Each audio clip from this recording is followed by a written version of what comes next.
જો મોટામાં મોટી કોઈ મીટિંગ થઈ હોય તો આજે ઓગણના પટંગણમાં થઈશ. આપણા માટે ગૌરવની વાત છે. મિત્રો, બંધારણ સક્ષમ ત્યારે બનશે કે સમાજમાં જે જરૂરિયાત છે, શિક્ષણની જરૂરિયાત હોય, રોજગારની જરૂરિયાત હોય, આ બધા મુદ્દા ઉપર આ સમાજે ધ્યાન આપવું પડશે. કેળવણીનો મુદ્દો, શિક્ષણથી આપણે મહાન બની શકીએ છીએ. તો શિક્ષણની વાત પણ સમાજના નેતાઓએ, સમાજના બંધારણના જે અમલ કરતા હોય છે એમને આ પ્રશ્નો ઉપર પણ ધ્યાન આપવું પડશે.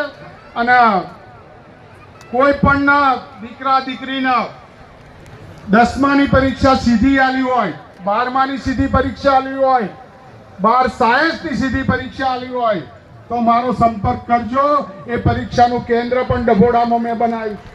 ઘેર બેઠા કોઈને કોલેજ કરવી હોય તો પણ એ પણ વ્યવસ્થા કરી છે. અને હવે પછીનું આ બંધારણ જે બન્યું છે એ વડીલોને હું વિનંતી કરું છું કે આપણે ધીરે ધીરે એક એક મુદ્દા તરફ ધ્યાન આપવું પડશે. અને ત્યારે આ બંધારણ સક્ષમ બનશે. ત્યારે આ સમાજ એ બંધારણને સ્વીકારશે. સમાજ જો સમૃદ્ધ છે, સમાજ શ્રેષ્ઠ છે તો જ આ બંધારણના ફળ આપણને ચાખવા મળશે. આ પ્રસંગે એકી સાથે મોટા ઠાકોર સમાજનું મને દર્શન કરવાનો મોકો મળ્યો છે. મારી જાતને ધન્યપૂર્ણ, ગૌરવપૂર્ણ માનું છું. બેન શ્રી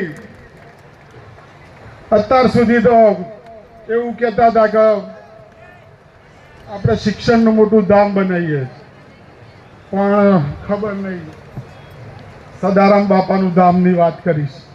એ ધામમાં યુનિવર્સિટી બને સદારામ બાપાની, એવું ધામ બનાવીએ આપણે. બનાવીશું ને યુનિવર્સિટી? તો અમે બધા એક છો ને બાપુ, બધા તો આપણે સદારામ ધામની અંદર યુનિવર્સિટી, સદારામ યુનિવર્સિટી ઠાકોર સમાજની. હજી મારે 4 વર્ષ ખૂટું છું. એટલે આપણે એ તરફ પ્રયાણ કરીશું. તમારા બધાને દર્શન કરવાનો મોકો મળ્યો. મારી જાતના ધન્યપૂર્ણ, ગૌરવપૂર્ણ માનું છું. જય હિન્દ, જય ભારત.